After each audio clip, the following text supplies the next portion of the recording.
With the PS5 Pro coming out soon, I decided it was time to talk about the PS5 and all the great games it has, like God of War, which is also on the PC and PS4, Spider-Man 2, which is currently only on the PS5, but will most likely get a PC port eventually, just like the first Spider-Man game. Stellar Blade is also only on the PlayStation 5, but it's gonna get a PC port eventually. Helldivers 2 is also on the PS5 and PC. And the last example I will use is the Demon's Souls remake, but let's be honest here. The PS3 / the original version of Demon's Souls that FromSoft made back in the day is way better than the remake is, and you can emulate it on PC. I get the appeal of the PS3 and even the PS4 to a lesser extent, but why would any of you want the PS5 when a lot of the PS5 games are either on the PS4 or also have a PC port too?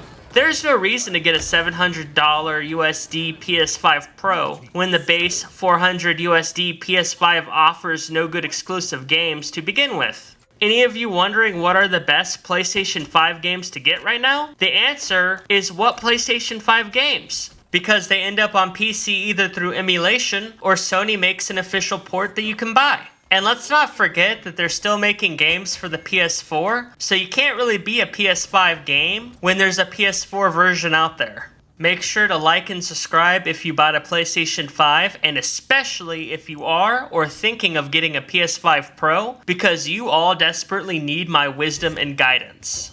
Honestly, I can't imagine why anybody would want a piece of trash console like the PS5 for. They have no exclusives. All the exclusives they do release are usually trash games with no replayability, like The Last of Us, Stellar Blade, Spider-Man, Horizon, and God of War. Sony also can't make a good multiplayer game to save their lives either. Helldivers 2 is a gimmick that gets stale after 30 seconds. Wow, a horde mode style game. Let's pretend Left 4 Dead, Halo, or Gears hasn't done that before first, and done it better. I'd also mention Killzone, but why even bother? The series isn't relevant.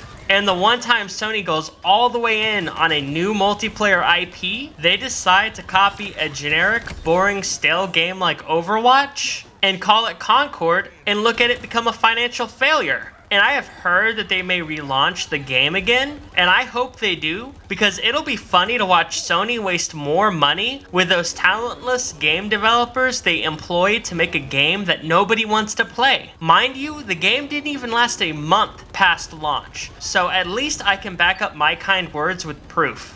I remember with the PS4, people would say, well, the PS4 has exclusives and the Xbox One doesn't offer any in comparison. Which was true to a point, but now the PS5 doesn't have anything. All you get when you buy a PS5 is early access at most. Let's be real here. Sony will just launch it on Steam 2 years later when all the bugs are ironed out. So congratulations to all the PS5 owners out there. They got to pay $400 minimum to $700 maximum USD to be playtesters for PC gamers.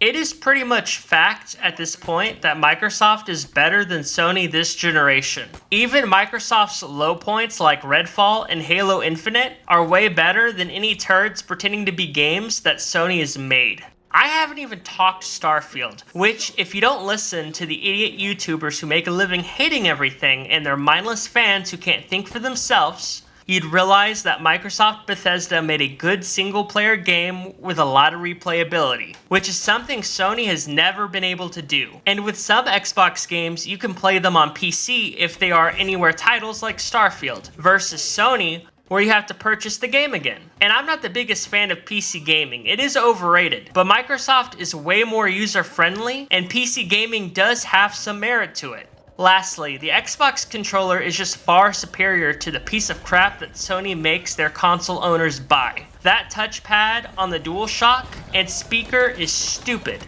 and it is just a way to make the controller more expensive for the consumer. And the worst part about the PlayStation DualShock controller is that it breaks far more often than the Xbox version does, so it's more expensive and more of a piece of crap.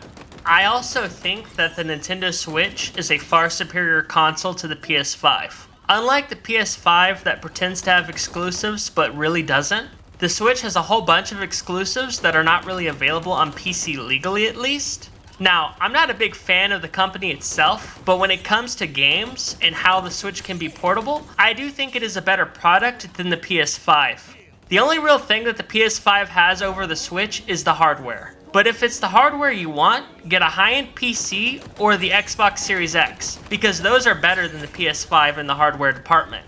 Lastly, the Switch also has an additional controller that you can get, and it basically copies the Xbox controller. So by default, it is better than the crap that the PS5 sells.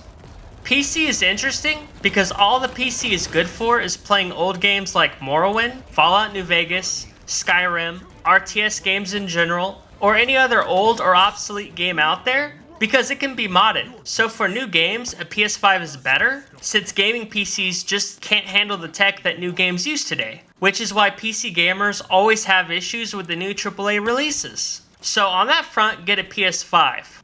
But where a PC is actually not bad, and the only saving grace to the open platform is the massive back catalog of games you can get that you can't even get through Xbox's emulation.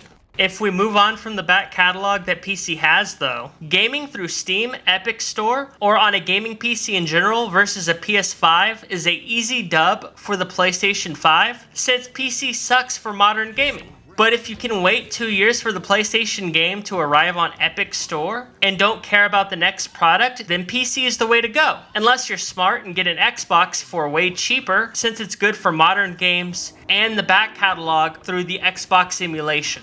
Let me know why I'm right in the comments. You're welcome, I made the video and gifted you my wisdom for free. And I'm sorry, sir. It's time for you to leave.